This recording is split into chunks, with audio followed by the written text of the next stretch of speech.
Assalamualaikum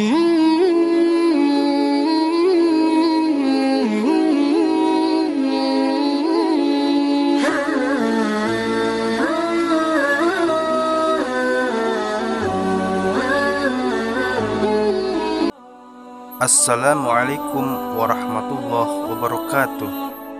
Sahabat beriman, neraka adalah tempat siksaan yang sangat mengerikan, di mana setiap manusia dihakimi di sana dengan beragam siksaan tergantung kesalahannya sewaktu hidup di dunia. Dalam sebuah keterangan dipaparkan bahwa panasnya api di dunia hanya asap api neraka. Berarti panasnya api neraka dapat melelehkan tubuh manusia yang masuk ke dalamnya. Dalam kisah saat ini, kami akan membahas tentang siapakah golongan manusia yang pertama masuk ke neraka. Apakah orang kafir? Apakah orang munafik? Atau apakah orang yang berbuat zina? Nah, ternyata bukan salah satu dari golongan yang demikian. Ada 3 golongan yang pertama masuk ke neraka, sebagaimana yang telah Nabi Muhammad sabdakan.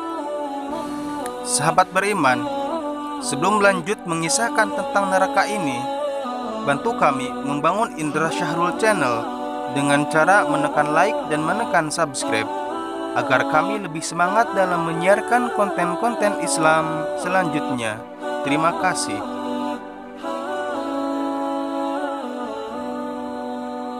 Pertama, orang yang mati syahid di jalan Allah. Ada sebuah hadis dari Abu Hurairah, yaitu ketika para sahabat sedang berkumpul, lalu para sahabat meninggalkan Abu Hurairah. Namun ada salah satu sahabat yang menemani Abu Hurairah, yaitu Na'atil bin Qais al-Hizami Asy-Syami.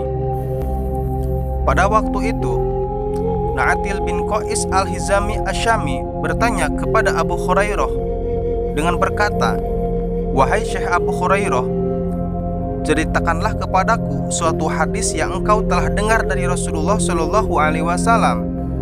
Kemudian Abu Hurairah berkata, "Ya, aku akan ceritakan.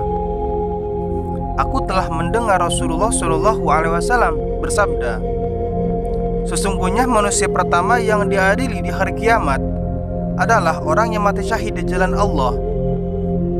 Ia didatangkan dan diperlihatkan kepadanya kenikmatan-kenikmatan yang diberikan di dunia. Lalu ia pun mengenalinya. Allah bertanya kepadanya, amal apakah yang engkau lakukan dengan nikmat-nikmatmu itu? Ia menjawab, aku berperang semata-mata karena engkau sehingga aku mati syahid.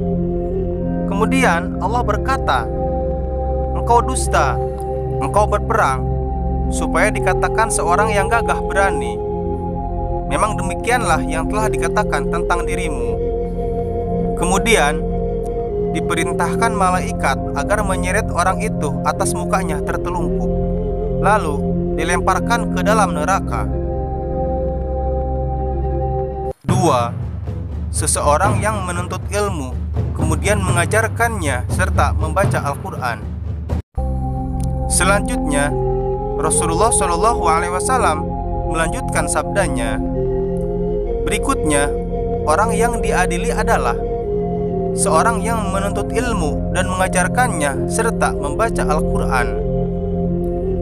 Ia didatangkan dan diperlihatkan kepadanya kenikmatan-kenikmatannya, maka ia pun mengakuinya. Kemudian Allah menanyakannya, amal apakah yang telah engkau lakukan dengan kenikmatan-kenikmatan itu? Kemudian ia menjawab, aku menuntut ilmu dan mengajarkannya serta aku membaca Al-Quran hanyalah karena engkau. Kemudian Allah berkata, engkau dusta, engkau menuntut ilmu agar dikatakan seorang alim yang berilmu, dan engkau membaca Al-Quran supaya dikatakan seorang qori atau pembaca Al-Quran yang baik. Memang begitulah yang dikatakan tentang dirimu. Kemudian diperintahkan malaikat agar menyeret atas mukanya dan melemparkannya ke dalam neraka. 3. orang kaya yang rajin sedekah. Rasulullah Shallallahu Alaihi Wasallam menceritakan orang selanjutnya yang pertama kali masuk neraka. Berikutnya yang diadili adalah orang yang diberikan kelapangan rezeki dan berbagai macam harta benda. Ia didatangkan dan diperlihatkan kepadanya kenikmatan-kenikmatannya, maka ia pun mengenalinya. Kemudian Allah bertanya kepada orang itu, "Apa yang telah engkau lakukan dengan nikmat-nikmatmu itu?" Kemudian ia menjawab, "Aku tidak pernah meninggalkan sedekah dan infak pada jalan yang engkau cintai, melainkan pasti aku melakukannya semata-mata karena engkau." Allah berkata, "Engkau dusta. Engkau berbuat yang demikian itu supaya dikatakan seorang dermawan atau murah hati. Dan memang begitulah yang dikatakan tentang dirimu." Kemudian diperintahkan malaikat agar menyeretnya atas mukanya dan melemparkannya ke dalam neraka. Hadis ini diriwayatkan oleh Muslim dan derajatnya sahih.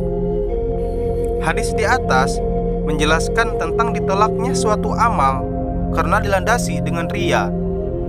Syarat pokok diterima suatu amal soleh adalah ikhlas karena Allah semata. Ibnu Katsir rahmatillah berkata, inilah dua landasan amal yang diterima: ikhlas karena Allah dan sesuai dengan sunnah Rasulullah Shallallahu Alaihi Wasallam. Hadis di atas menjelaskan tentang adanya 3 golongan manusia yang dimasukkan ke dalam neraka dan tidak mendapat penolong selain Allah. Mereka membawa amal yang besar, tapi mereka melakukannya dengan riya, ingin mendapatkan pujian dan sanjungan. Orang yang selalu riya atas amalnya yang baik, kelak diseret mukanya secara tertelungkup sampai masuk ke dalam neraka. Untuk itu, marilah kita senantiasa berusaha untuk meluruskan niat dalam setiap amal ibadah. Janganlah beramal karena riya atau mengharapkan pujian dari orang lain. Wallahu a'lam bishawab. Assalamualaikum warahmatullahi wabarakatuh.